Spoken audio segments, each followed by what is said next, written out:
Hello and welcome back to the Outdoor Cooking Man channel where we cook stuff outdoors. In this video, I am going to be cooking a sweet chili lime chicken. It actually tasted really good.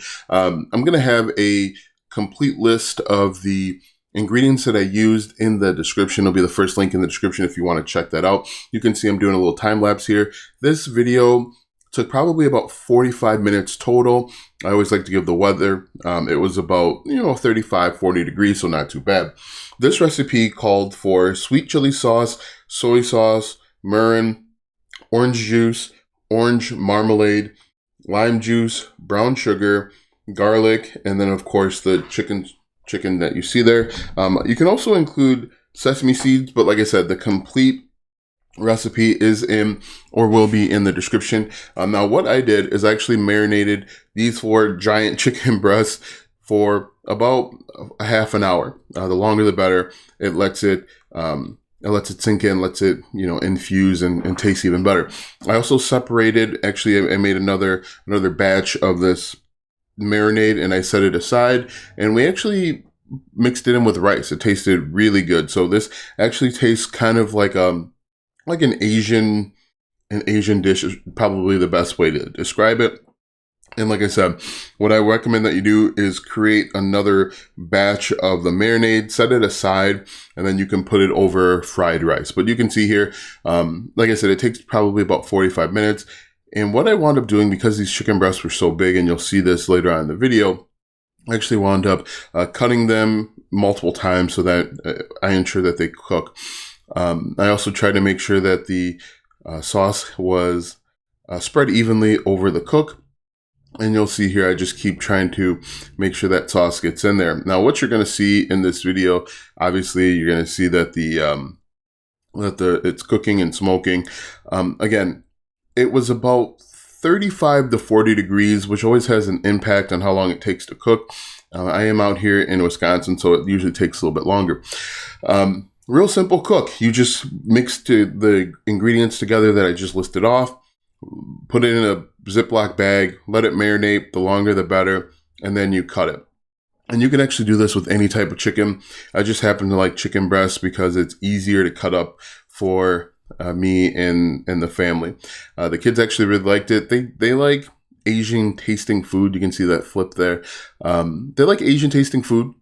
And so they actually really enjoyed this. And again, if you put the sauce over rice, they are going to be in heaven. Now, it is later in the evening, and you're going to see in the second half of this video, I was able to adjust the lighting, and so the lighting gets a little bit better. I also have some lights on in the background that you can hopefully see the chicken cooking. But, this is a real simple cook. Real tasty, real easy. Just make sure that you have the ingredients. Now, if you don't have mirin, I'm probably mispronouncing it, you can substitute it with a different cooking wine, and that'll work out really well. I'm always really concerned about undercooking chicken, and so you can see there it's not quite done there. I cook these chickens probably about 10 minutes on each side. The original recipe said 7, but it probably doesn't factor in the hugeness of these chickens.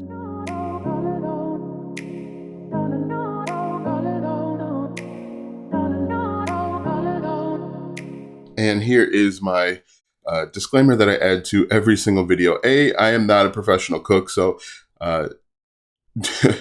do as I say and don't do as I do, because obviously I'm probably not doing some things exactly. And also, do not let your wife convince you into getting a Blackstone, because you will wind up cooking every single meal. For whatever reason, the meals just taste much better on the Blackstone. I don't know why. I could cook the exact same meal in the oven or, on stovetop, and it will take completely different. I could even cook this on the grill. I've got a grill to the right there, and it will taste completely different. But you can see here the lighting's a little bit better. I was able to adjust the lighting on the camera, but real simple, real easy cook. And I actually cut it a few more times so that we can ensure that it's cooking. And then I actually turned it, as you can see there, got great, nice and crispy. The other cool thing with cooking on a Blackstone or griddle is that all of the meals, regardless of what you're cooking, is always juicy and tender. It doesn't ever, at least in my experience, it's never been dried out. I've never had a meal just been completely dry and tasteless. It always tastes great. And you can see me there trying to clean up a little bit, clean up as I go, so that I don't spend a bunch of time outside in the weather. Guys, let me know what you think about your favorite dish to cook on the Blackstone. Are you considering getting a Blackstone? Do you already have one? What's one that you really enjoy cooking? For me, obviously, I like to cook the pancakes. I like to actually, in one of my older videos, I cooked a Hawaiian French toast. The kids really love that. And you can use your hands and then just dip that French toast, the Hawaiian bread French toast, right into your syrup. And so the kids love that whenever they can use their hands. But you can see here, what I'll wind up doing in just a moment is cutting this into smaller pieces because this chicken is really, really thick. It's only 4 chicken breasts, but I think it was like 3 or 4 pounds.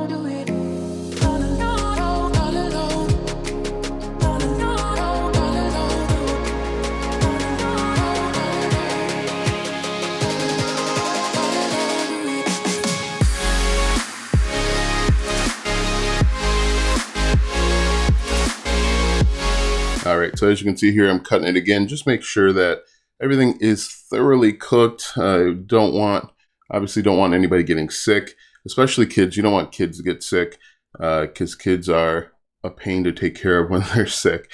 But you can see just cutting it up, making sure everything looks good. And we are rounding, I would say we're rounding home here. We're rounding third base, I should say, when it comes to this meal. I'll be pulling it off in just a couple minutes here, time lapse couple minutes, but making sure everything's thoroughly cooked and we reduce the chances of anybody getting sick. Nobody's been sick, so I guess my cooking was a success in this instance, and it'll be just probably another 30 seconds or so, time lapse of course, and then we'll pull it off and let you get a good look at the chicken, which turned out perfect.